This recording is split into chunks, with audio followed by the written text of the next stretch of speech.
joined today by Arvind Misra, Managing Director at Belararox. Arvind, thanks for your time. Thank you for inviting us. Only listed a year ago, but a lot has been achieved. What were some of the highlights of 2022?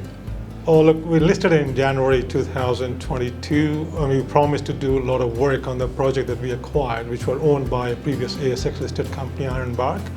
They had drilled some holes there and had a Job 2004 resource. So in the IPO, we promised that we will bring it up to 2012 standard. So after doing some geophysics work like gravity survey, IP survey, and magnetics, we drilled about 5,700 meters of RC and diamond drilling. And we published our maiden resource in about November for 5 million tonne for 3.4% zinc equivalent. That was we felt like there was a good amount of work done within 12 months of listing, coming up with a maiden resource. And also we did further extension of that that is coming up. So we've identified 1.5 more kilometers of a strike, which will probably 2.5 times the strike of the current resource, which we'll be investigating in the coming weeks. Actually, next week we want to start drilling.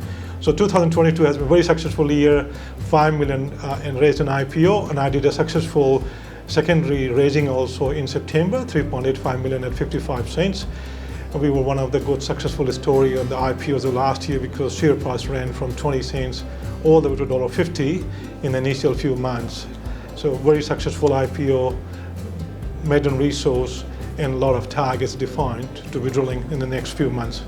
The maiden resource was on the New South Wales project. Why is that so compelling from an infrastructure or location point of view? Yeah, that project in New South Wales is very close to a lot of, it's a lock and fold belt. You got a lot of small and large mining operations around. So we're only about 90 minutes drive from Orange, about an hour drive from Dubbo. And the highway passes through our leases, so it's infrastructure-wise very close. We have a small office in Mudgee, which is only 30 kilometers from us, so it's easy for me to hire geologists in the local areas who wants to live locally and place them into the towns like Mudgee. So very, very well located and infrastructure-wise very well serviced. And you also listed with a project in Western Australia. Can you tell us a little bit about that? Yeah, Bullabulling project, which is about 49 square kilometers, about 20 kilometers west of Coolgardie. And that belt has traditionally been mined and known for mainly gold. There's 3 million ounces gold deposit called Bullabulling itself on the northern side of our tenements.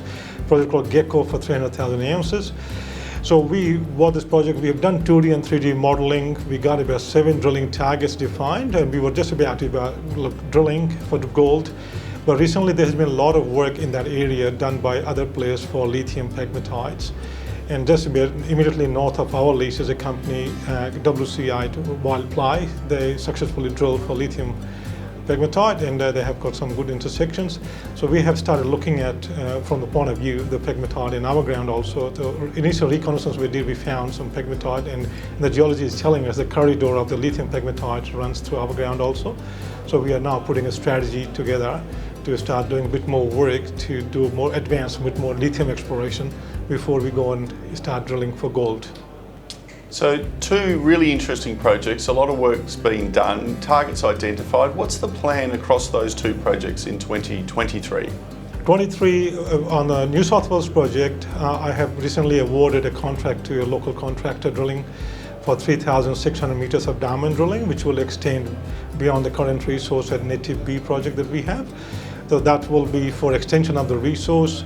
And also 20 more kilometers further south is the same mineralized corridor where there has not been much work done in terms of modern geophysics work. So we intend to fly drones and do some magnetics and some gravity surveys and work like that on the south side. So we'll not only extend the resource, we'll be trying to identify, and the deposit that we have is VMS deposits, and they happen in clusters. So when you find one, you tend to find a few more. So the intention would be to go and identify them along those 20-kilometer corridor. In addition to that, there are 2 more leases that has been recently approved by New South Wales government for us. So that will add 400 square kilometer more to already existing 200 kilometer square roughly I have. And that ground will obviously be part of that 20-kilometer extension that I'm talking about. And also on the further eastern side, it's known for old orogenic gold targets there that we will be looking at generating some targets there. So it's a nice 600 kilometer package is one area, And it's in the Lachlan Fold Belt. This is known for years and decades for hosting some economic deposits. And recently you announced an MOU for a project in Argentina. What's the thinking behind that, and what attracted you to this project? Look, Argentina project is just an opportunity that was too good for me to pass on from my desk. It came through one of my leading broker who represent a large block of my shares in the business. And the project is owned by a world-renowned geologist called Jason Ward, who was behind a billion-dollar company now called Sol Gold in Cascabel, Ecuador, large copper gold porphyry. Jason lives in Argentina with his family and the children, and he's got a team of geologists. And he put his foot on this project some time back, which has been drilled in the past by previous owners, Sonoma and Voltaire. And those drilling results that he believes are significant to host large copper zinc mineralization, which is pretty much aligned with the commodities that we are focusing on. But he also believes that there's going to be large copper gold porphyry to be found. It's an elephant country, and just south of where we are, this Toro project that is an advanced project that we have, is a barracks operation called Pasco Lama and Belararox. In the north, there is a project called Filo de Sal, which is by London.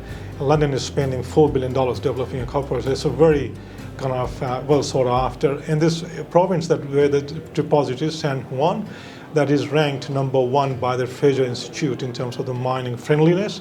So it's a good area to be in, where sort of an elephant country. You've got neighbors who are doing work in infrastructure there to be able to explore and do things that we would like to do.